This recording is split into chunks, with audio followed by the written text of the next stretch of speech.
Back to Canberra now, and it's the stoush over IR that seems to have a finish line. Joining us live now is the Environment Minister, Tanya Plibersek. Minister, good to see you. Thanks for your time this morning. Employees now allowed to screen calls from their bosses. How does that help productivity? Well, I think it's fair enough that if you're working outside normal hours or you've been told that you need to be on call, that's recognised in your employment conditions. Of course, there are always staff that need to be on call, but that should be reflected in perhaps higher rates of pay or some other consideration in their contracts. What's not fair is if you're paid 9 to 5 and your boss says, I want to be able to talk to you at 11 p.m. and 5 a.m. And you need to be available for that every day of the week, then I think people understand that that's not fair treatment. When it comes to the whole package, though, are you cutting the business community adrift in favour of the unions? Because it seems the relationship has gone sour since the Jobs Summit.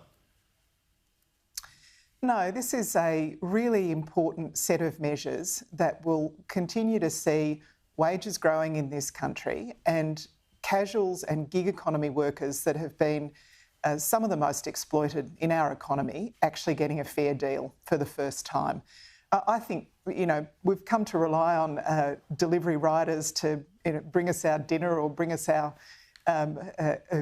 urgent electronic goods from the shop we've just bought them from.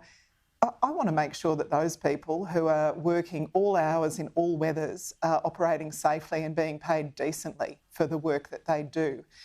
That's just fair. The previous government said that low wages were a deliberate design feature of their economic architecture. We don't feel the same way. We want to see wages improving, and we've seen those improvements for the first time in 15 years. We see wages growing at about 4% now.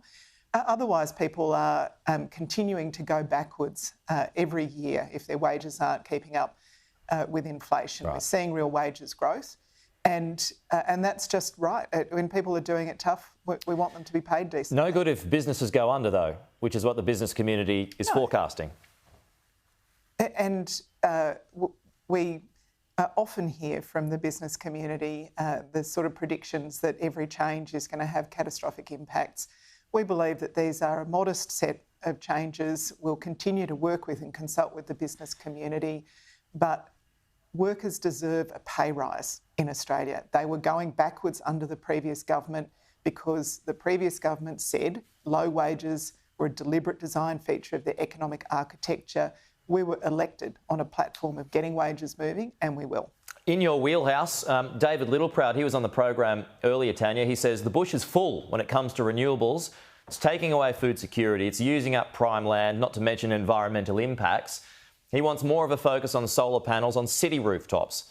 Are renewable projects being approved too fast without enough consultation?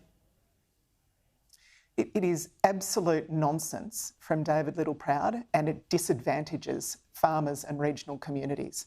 So just on solar rooftops, 1 in 3 Australian households now have solar on the roof. We've got 3.6 million houses that have got solar on the roof. We've got the highest per capita rate of rooftop solar of any country in the world. So we're doing great on solar. I'm happy to see more solar on roofs, bring it on, but to suggest that we're somehow lagging in this area is absolutely nonsense. Remember this, under the previous government, they had 22 energy policies. They didn't land a single one.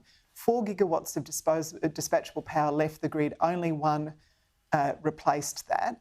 And they were told, the previous government were told, that 24 coal-fired power stations were going to close. They did nothing to prepare for that.